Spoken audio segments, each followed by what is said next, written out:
전기직 공기업 5번째 내용입니다. 전공 면접인데요. 오늘은 전공 면접에 대한 내용을 지난 시간에는 회로 이론을 했었고요. 오늘은 뭐냐면 전기 자기학입니다. 전기 자기학이에요. 회로 이론 전기 자기학이 끝나면 이제 다음 주부터는 한 4주간 전부 다 그저 송전, 그러니까 우리나라 전력 개통, 그 다음에 이제 송배전에 대한 내용들이 많이 들어갈 거예요. 그런데 오늘까지는 기초입니다. 그래서 이렇게 그죠? 한 15개 정도 있어요. 15개 정도 있으니까 그거 생각해 보시면 될 것 같은데, 이 내용 중에서 전기 자기학에서 가장 많은 게 뭐냐면 이 법칙이라는 거예요. 법칙 한번 볼까요? 가우스의 법칙, 그죠? 앙페르 오른나사 법칙, 플레밍의 오른손, 왼손, 페러데이 렌츠의 법칙, 법칙이 엄청 많아요. 그러니까 대학 교수님이 지난 시간에 다 말씀드렸지만 대학 교수님이 면접에 들어왔을 때 여러분들한테 기초적인 전기에 대한 것들을 질문하고 싶으면 대부분 뭘 물어보냐? 법칙을 물어본다는 거예요. 법칙을 물어보니까 그죠? 굉장히 그죠?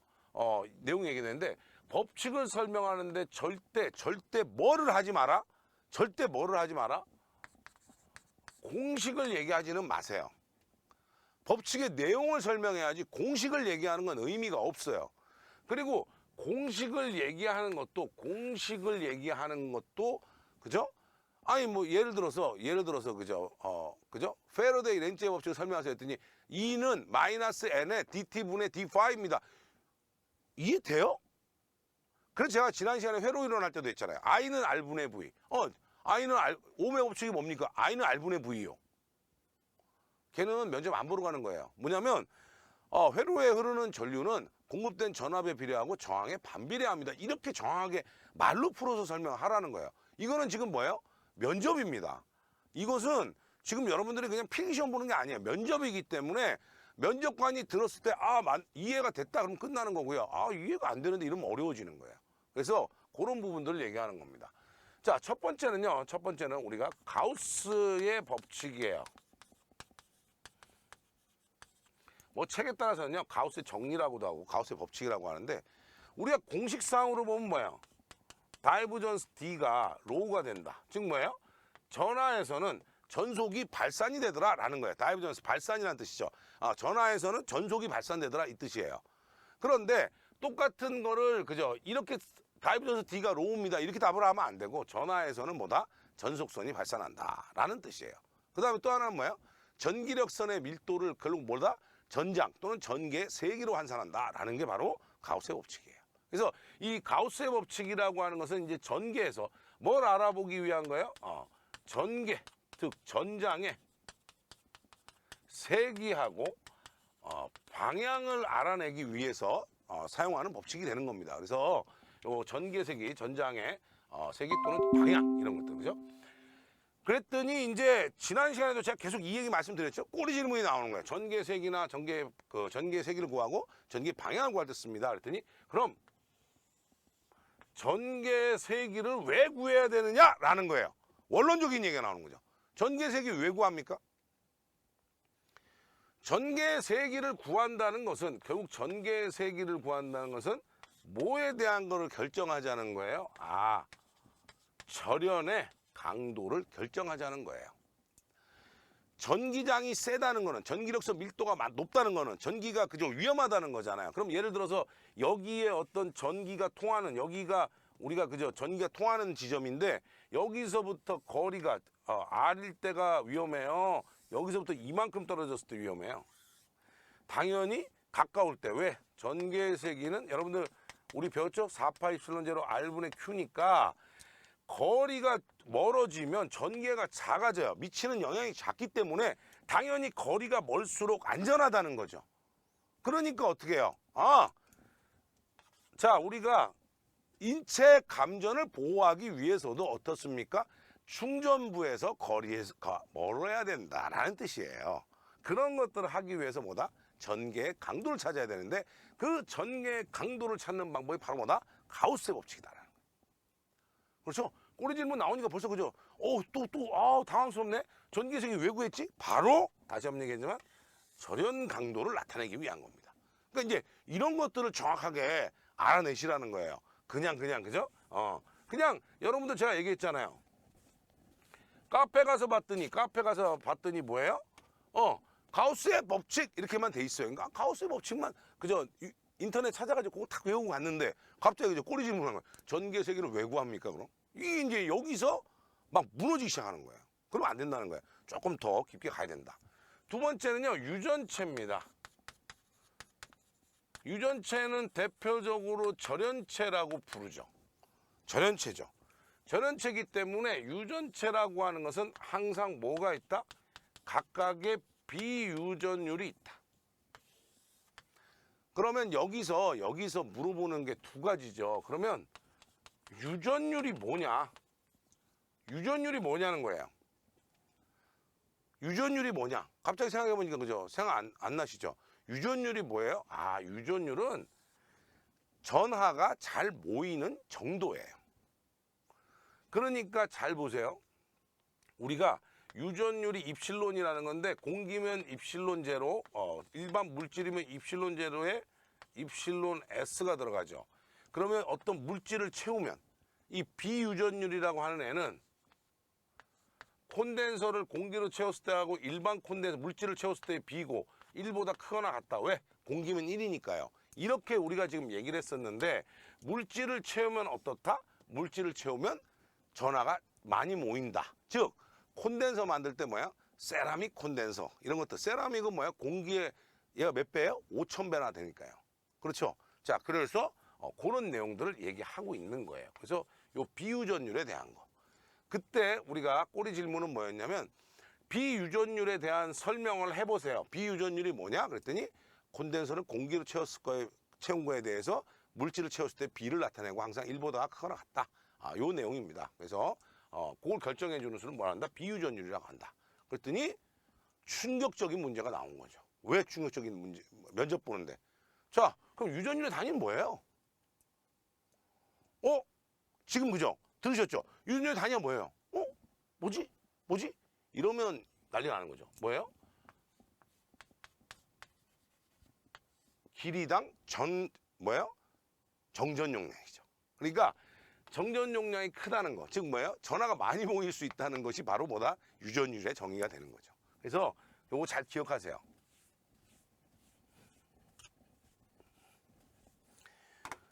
분극의 의미는요, 세 번째 이제 분극이라고 하는 것은 분극이라는 것 자체는 이제 극이 나눠진다는 거죠. 이런 그 절연체나 이런 데 안에도 물질들이 이렇게 플러스 마이너스에서 물질이 구성되어 있는데 외부에서 전개를 가하게 되면 이쪽이 플러스고 마이너스, 전기는 항상 플러스에서 마이너스로 가니까 그러면 어떻게 돼요? 얘들이 회전해서 이렇게 그죠? 극이 나눠지는 것처럼 보이는 걸 뭐라 한다? 분극이라고 표현하죠. 주로 어디서 만들어지는 거예요? 유전체에서 만들어지는 거예요. 그래서 분극이 발생되는 거는 어디다? 유전체에서 주로 만들어진다. 유전체에서 만들어집니다. 그런데 사실은 이 분극이라는 거를 면접 때 물어본 건 아니고요. 분극이 뭐냐라고 물어봤을 때 분극의 현상 중에 바로 4번에 의한 압전 현상에 대한 얘기입니다. 이게 이제 예전에 한동안 한국전력에서 주테마 중에 하나였거든요. 압전. 그죠? 압전 현상이라는 게 뭐냐? 압전 현상이라는 게 뭐예요? 압력을 받으면 분극이 발생하니까 분극이 발생하면 뭐예요? 플러스 마이너스 이렇게 된다니까 결국 전기가 만들어진다는 거거든요. 그러니까 분극이라는 게 결국은 뭐다? 유전체를 외부에서 전개를 가했더니 극이 나눠지더라. 즉 뭐예요? 기전력이 만들어지더라. 전압이 만들어지더라. 그걸 뭐라고 한다? 압력을 줬을 때. 즉 압전 현상은 뭐예요? 기계적인 변형력을 줬을 때, 힘을 줬을 때 그때 그죠? 그때 분극이 발생하는 거를 우리는 뭐라고 불렀습니까? 그거를 압전이라고 불렀습니다. 압전 현상. 그래서 그걸 압전이라고 했는데 압전 현상을 그냥 요거는 간단한 예로 말씀드릴게요. 압전 현상을 가장 외국에서 가장 일반적으로 실험했던 내용은 영국의 런던의 지하철역에 바닥에다 전부 다 압전 센서 깔고요. 사람들이 막 지나다니니까 아침에 사람 많잖아요. 전철역에. 그러니까 그때 전기가 만들어진다는 거예요. 그걸 테스트했던 경험이 있죠. 그런데 이게 여러분들 압전 현상이 우리나라에서는 뭐 갖고 했냐면 파력 발전이라고 하는 분야로 넘어갔었던 거예요. 파력이라고 하는 건 바닷물에 파도가 칠 거 아니에요. 파도가 치는데 예를 들어 이게 이제 우리가 이제 바닷가고요. 여기다 벽을 세워놨는데 여기다 앞전 센서를 다 달았어. 그러니까 파도가 여기까지 와서 치고 또 나가고 또 다시 치고 나가고. 그러니까 계속 압력을 주고 계속 주는 거죠. 이런 경우 그것 때문에 한동안 이 앞전에 대한 질문이 상당히 많았었습니다. 그런데 지금은 조금 앞전에 대한 얘기들은 좀 줄어들고 있는 거죠. 네. 자, 그 다음에 5번째입니다. 저항 온도 계수예요. 저항 온도 계수라고 하는 건 뭐예요? 도체에서 보니까 온도가 올라가면 저항이 따라서 올라가더라 이런 뜻이에요. 도체에서 보니까 그렇다는 얘기예요. 그랬더니 반도체 즉 서미스트 같은 경우에는 온도가 올라가면 오히려 저항이 낮아지는 현상이 있다 이런 거죠. 그래서 온도가 올라가면 저항이 올라가서 좋은 형태는 뭐예요? 우리가 뭐예요? 일반적으로 제일 많이 썼던 게 뭐예요? 그랬더니 제일 많이 쓴 게 뭐예요? 아니 온도가 올라가면 저항이 올라가서 우리한테 유리한 것들을 뭔가를 사용했으니까 이걸 썼을 텐데 이런 내용이 있을 텐데 이게 제일 유리한 게 뭐예요? 그랬더니 몰라요. 근데 그게 아니라 백열전구처럼 온도 복사 즉 I제곱 아래 열이 발생해가지고 그걸로 빛을 만들어내는 애들 입장에서는 전류가 흘러서 열이 많이 생길 텐데 온도가 이게 올라가니까 뭐야 저항도 같이 커지면서 더 열이 많이 생긴다는 거예요. 그걸 뭐라 한다? 온도 복사라고 한다. 그걸 뭐라 한다? 백열전구라 그랬던 거예요. 그러니까 우리가 알고 있는 도체라고 해서 온도가 올라가면 저항이 올라간다는 게 가장 핵심 뭐다? 바로 얘예요. 그 다음에 반도체의 경우에는 온도가 올라가면 저항이 낮아지니까 오히려 저항이 낮아지니까 그죠? 도체의 형태로 작용할 확률이 있다는 거죠. 그래서 요런 내용들 그죠? 요런 내용들 예를 들어서 온도가 올라가는데 저항이 낮아지니까 뭔가 전류가 흐른다 뭐예요? 소방이나 이런 데도 쓸 수 있고요. 그죠? 이런 내용들이 이제 여기 담고 있는 거예요. 그래서 저항 온도 계수에 대한 겁니다. 그래서 질문이 얘에 대해서 물어봤던 거예요. NTC에 대해서 알고 있냐? 어디서 물어봤어요?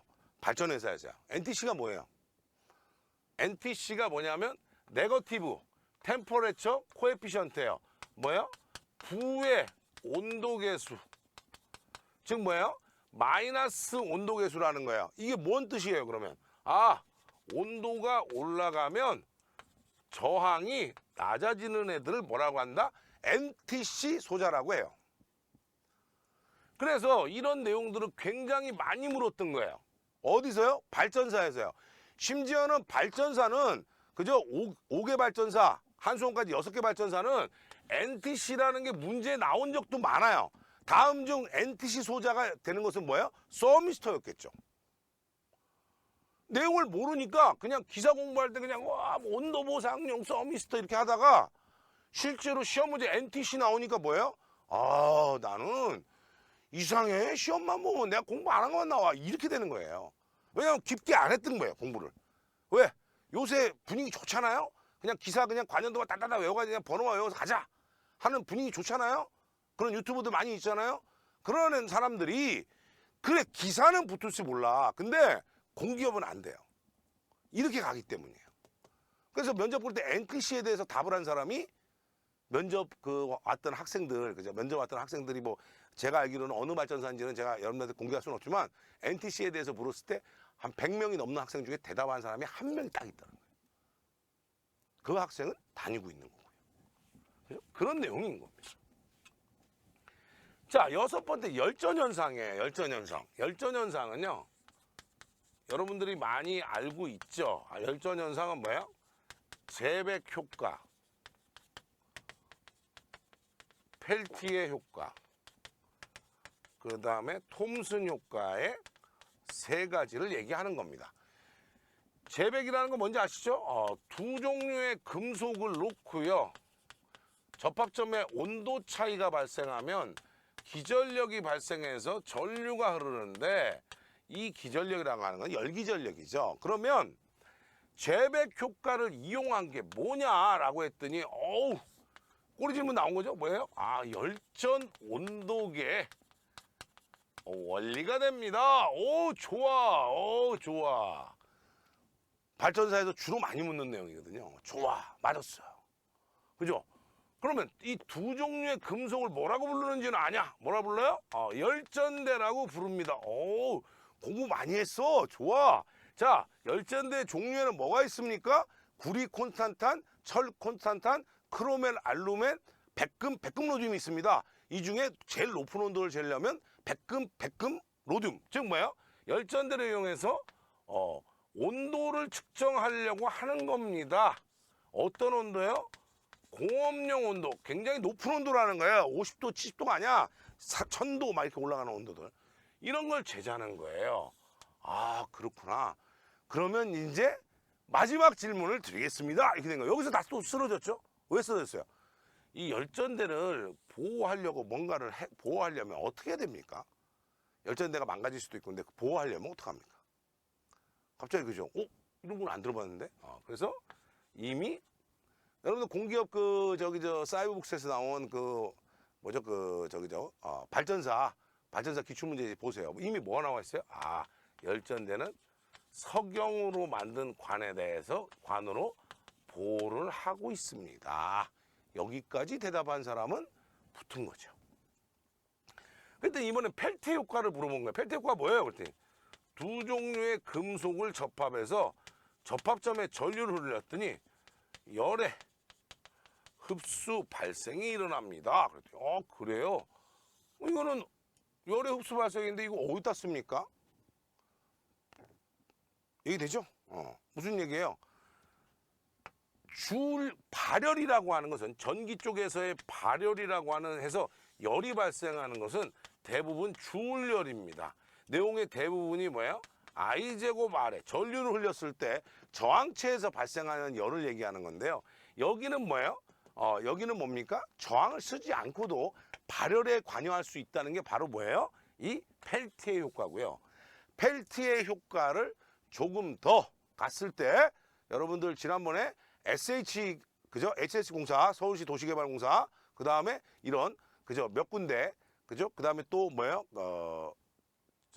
도로공사, 그 다음에 또 여러 군데거든. LH공사 이런 데서 물었던데 그게 바로 뭐였냐면 이 펠티의 효과를 사용한 구체적인 예를 하나 들어봐라 이거죠. 열이 흡수된다는 거에서 포인트를 얻었어야 되는데요. 수업 시간에 제가 누차 얘기했거든요. 그렇죠? 물론 누가 하더라고. 기사할 때는 안 하셨잖아요. 기사할 때는 안 하죠. 왜냐면 기사는 그게 아니고 이것만 찾으면 이러고 끝나는데. 근데 공기업은 뭐냐면 얘들이 열을 흡수하니까 방열 소자로 쓰는구나. 열이 많이 발생될 때 이 방열에 대한 부분들, 그죠? 그래서 지금은 왜 지금 도로공사, LH공사 같은 데서 이걸 물었냐면 지금의 우리가 삼성전자 휴대폰, 애플 휴대폰을 갖고 있지만 스마트폰 안에 열이 굉장히 많이 발생할 텐데 그 열을 없앨 수 있는 소자가 바로 뭐예요? 펠티의 소자라고 하는 소자가 있어요. 그러면 결론적으로 이 효과를 이용하니까 뭐가 된다는 거예요? 펠티의 소자를 써서 방열 설계를 하니까 투광등이나 그렇죠? 이런 데다 LED 등을 설치하면 LED는 열이 많이 발생한다는 가장 큰 단점이거든요. 열이 많이 발생할 때 방열 소자로 뭘 쓴다? 펠티의 소자를 쓴다는 거예요. 이런 내용들이 면접에 해결이 돼야 된다는 겁니다. 이렇게 깊게 들어간다고요. 자기학인데 얘들 왜 이러지? 막 이러면 안 돼요. 이건 그냥 딱 이렇게 정상적으로 그죠? 근데 이런 것들은 다 이미 뭐예요? 그냥 흔한 얘기로 이미 기출문제집 안에 다 있어요. 여러분들이 시중에서 기출문제집도 같지도 않은 이상한 거 사가지고 와가지고 맨날 거기 보니까 기사문제지랑 똑같은 거지. 그렇지 않습니다. 그 다음에 이제 앙페르의 오른나사 법칙이에요.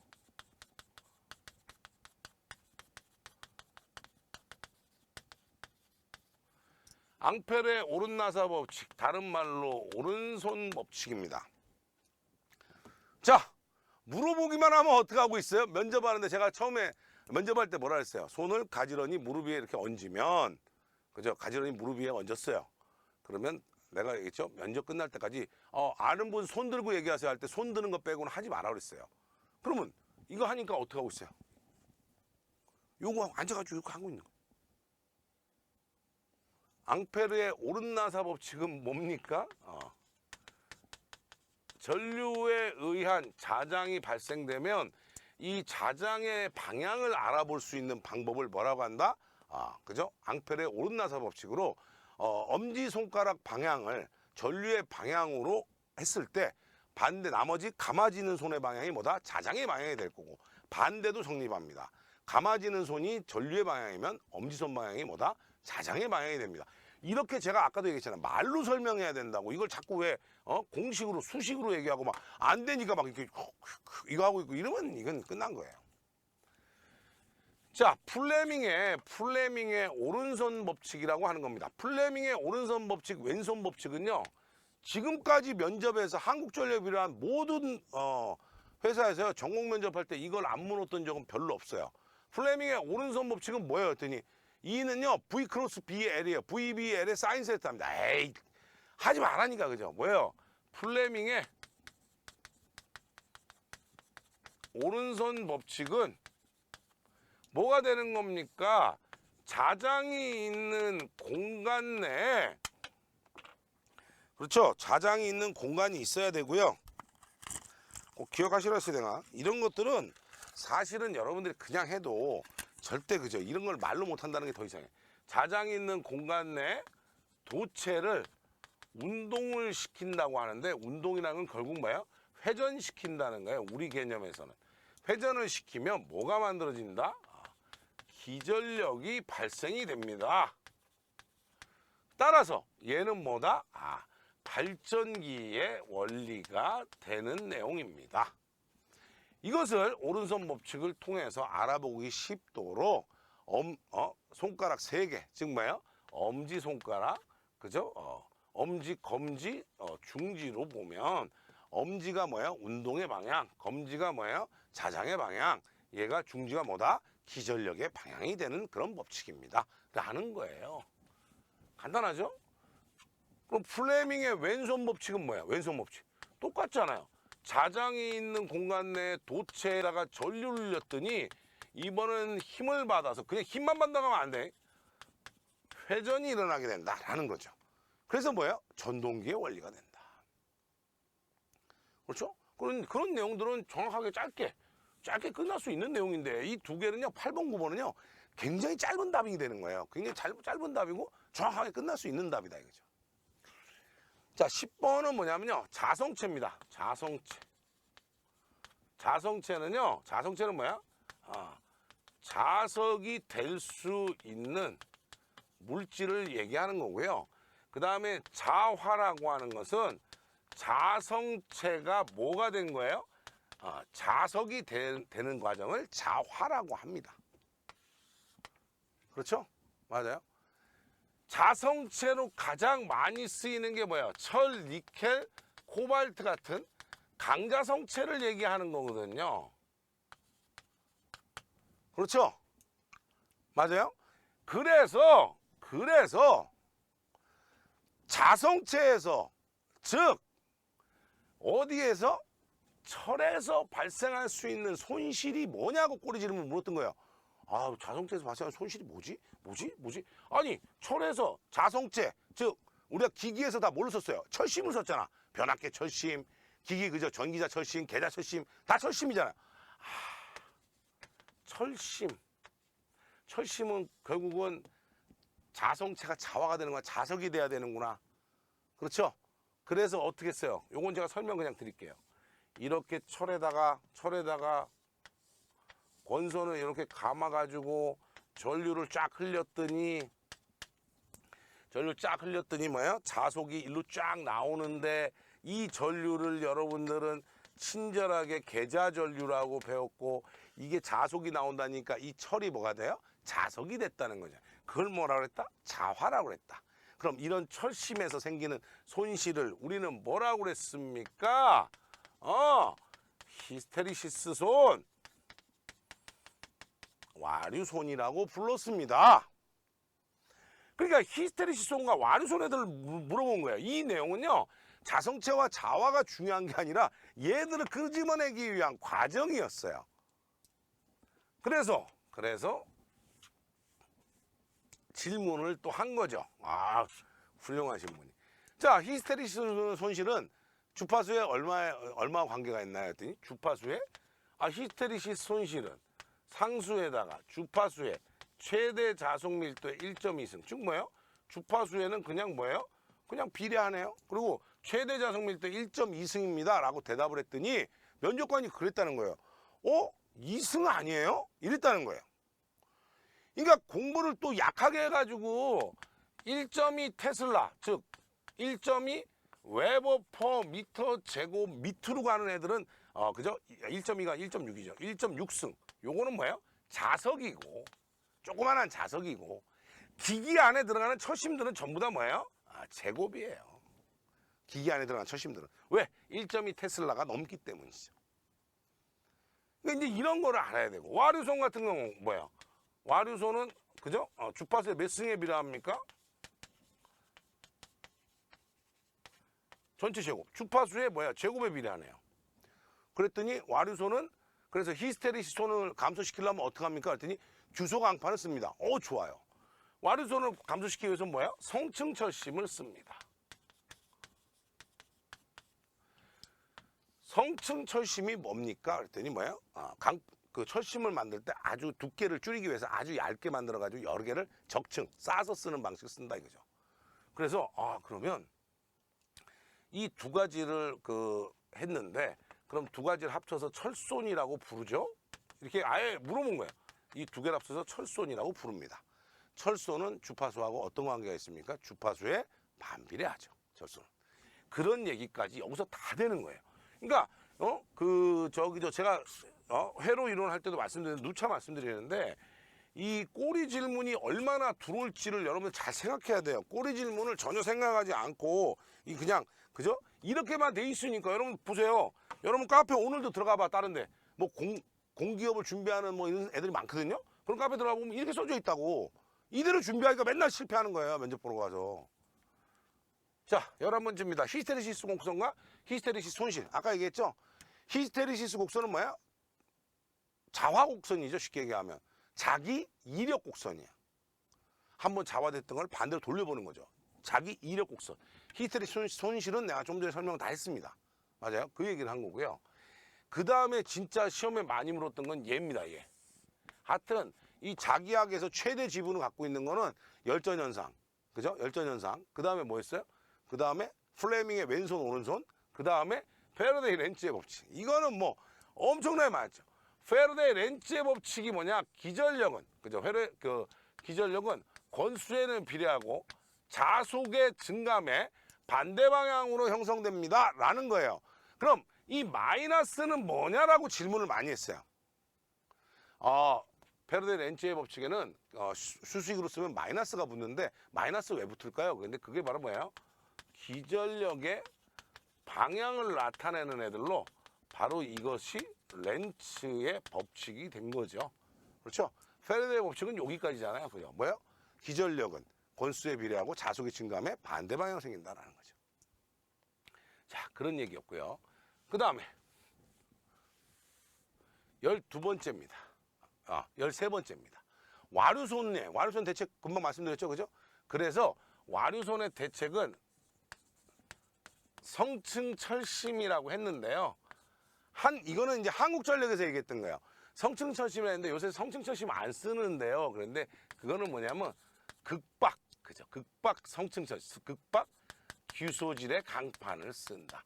극박이라고 하는 거는 뭐냐면 아주 얇다는 뜻이에요. 이 성층철심보다 더 얇은 거야. 아주 얇게 쓴다. 그 다음에 여러분 한 번쯤은 들어보셨죠? 아몰포스 변압기, 즉 아몰포스 강을 재질로 쓰면, 그렇죠? 재질로 쓰면 어떻다? 와류손이 엄청나게 줄죠. 근데 문제는 뭐냐면 이 아몰포스 변압기가 이렇게 와류손에 대한 건 좋지만 나머지가 나쁘기 때문에 처음에는 요거는 이제 묻지 않을 거라고 봅니다. 왜 그러냐면 처음에는 한국전력에서 이 아몰포스 변압기를 엄청나게 밀었거든요. 근데 요새는 안 밀어요. 아몰포스 변압기 잘 안 씁니다. 그러니까 요거는 그냥 형태만 그렇다라고 알고 계시면 돼요.